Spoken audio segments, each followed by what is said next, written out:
ladies and gentlemen, welcome back your lovely faces to a brand new video here on the channel.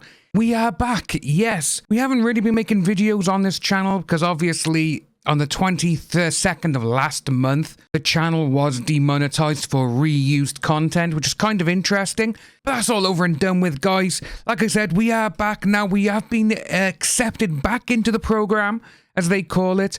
So what we're going to be talking about for our first official proper video back is all this hoo-ha that's currently surrounding Aquaman 2 and the Lost Kingdom. A couple of months ago, last year, they were saying they were having test screenings, which they said were going great. This is what some of the people who actually went to these screenings, the people who, they get inside information, they were like, the word is mostly positive.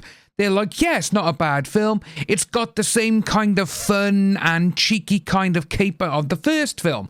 Which, if you look back at Aquaman 1 and the films that came out around that time for the DCEU, a lot of them were very dark films, apart from Justice League, But you had Batman vs. Superman, Man of Steel, the first Wonder Woman, and Suicide Squad, the first one. You had all these films which are kind of a dark, gritty take on these characters.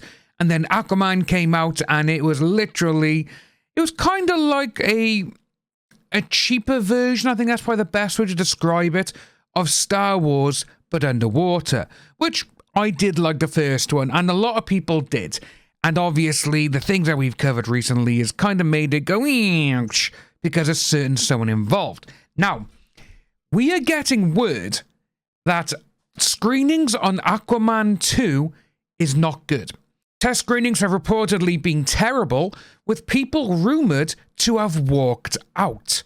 Jason Momoa made his first big screen appearance as Arthur Curry in Batman v Superman: Dawn of Justice before making his proper debut in 2017's Justice League. This paved the way for 2018's Aquaman, which grossed over $1 billion. Huge box office, huge numbers. Insider viewer Anon described the consensus of Aquaman 2 to be boring, not as good as the first, and potentially one of the worst DCEU movies, after half a dozen test screenings. Now, big screen leaks, they did come out and they have said it out there, they have backed up viewer Anon, and again, big screen leaks, nearly every single thing they've come out with has been just jackpot on the money. This is exactly what's happened.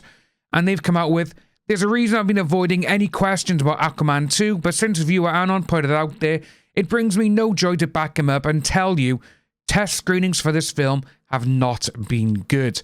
Really hoping James Wan fixes this movie before December. Now, with this, we also had this. Jeff Snyder, another industry insider, he backed him up as well. I hear it's terrible, and that's why Momoa is going to be Lobo going forward. But they can't say that yet, because then it would be a lame duck. DC is hoping to wring another $1 billion out of the box office. First one was awful too, so not a huge surprise. Again, I did enjoy the first one. It was funny. It was, like I said, it wasn't dark and everything else like the other ones. It didn't take itself seriously. But again, no, it's about a guy who's a king of the underworld, that sort of thing, or the underwater.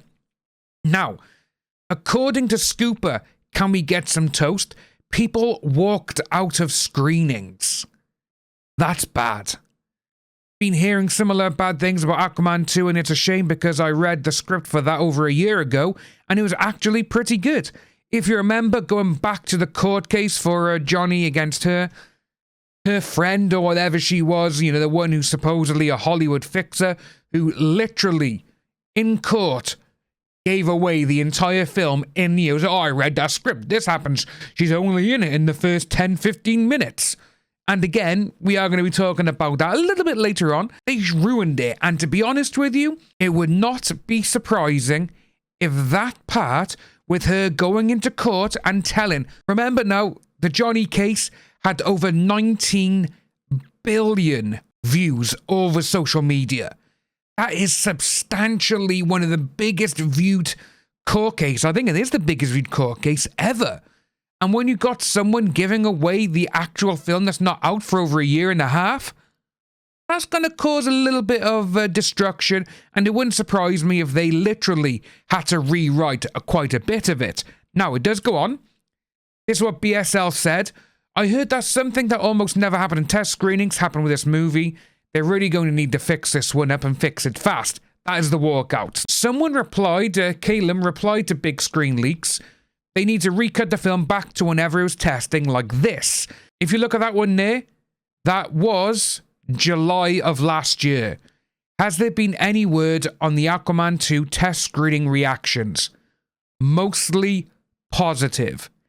This was a month and a half, well, just under 2 months, literally just under 2 months after Johnny won the case.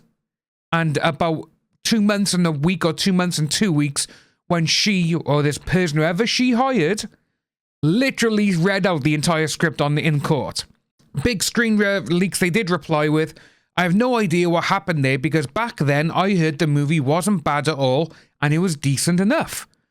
Viewer Anon said that Aquaman 2 director James Wan had a rough time making the sequel. And the Entertainment Scooper also pointed out that the sequel's poor test screening performance has nothing to do with AH's Mera, since she's not in the film that much, which we knew with that there from the actual court.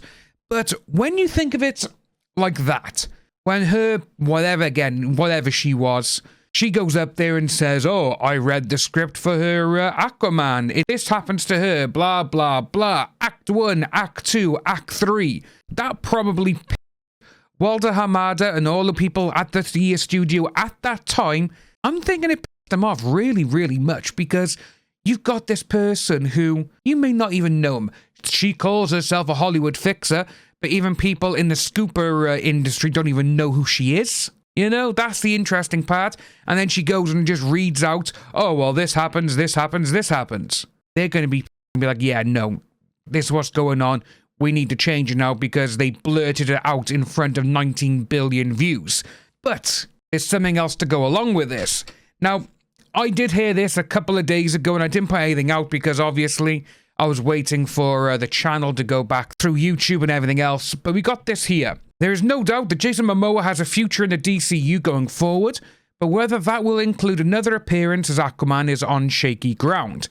Not that Momoa seems to mind in that respect, as the role he will be playing shortly has clearly made the actor happy to see James Gunn and Peter Safran taking the helm of the comic book franchise. While speaking about Momoa's future, Safran hinted that the star would not appear in a dual role. Before we go into it, about 3-4 weeks ago, we saw Jason Momoa do a quick Instagram video where he's like, yes, it's amazing. This has happened. I'm so excited. And obviously, that's to do with Lobo. Jason Momoa is probably one of Lobo's biggest fans. And as you can see by this photo here, Jason Momoa, he is Lobo. You know, he is Lobo. He's the guy to be Lobo. And that is it. And this is what we got. This is what Peter Safran said. Jason always thought Aquaman was a trilogy in his own mind, but he also loves Lobo. He's been very clear about that too. He's never going to play two characters, but no decision has been made. Now, with that there, that's basically Safran saying, yeah, he's going to be Lobo, but he's not going to be Aquaman at the same time. That is exactly what it is. And going forward, I really do hope that they bring the Simon Bisley Lobo, bring that to the screen, because that is the best version of him. But yeah, guys, that's what we got today. I hope you, if you are new, subscribe, you know, like the video. You know, we have got a lot of everything back open again. The becoming a member of the channel, that is all back up as well, so it's really good to see. A lot of stuff was going on, and we did find a few shaky things in the background. But it's all over and done with now. It's great to be back here. Like I said, I will be keeping Come Talksome up as well. I will be having guests on there to do with different things from this channel. But guys, like I said, if you are new to the channel, please like and subscribe. Hit that notification bell for future updates, and I'll see you all very soon.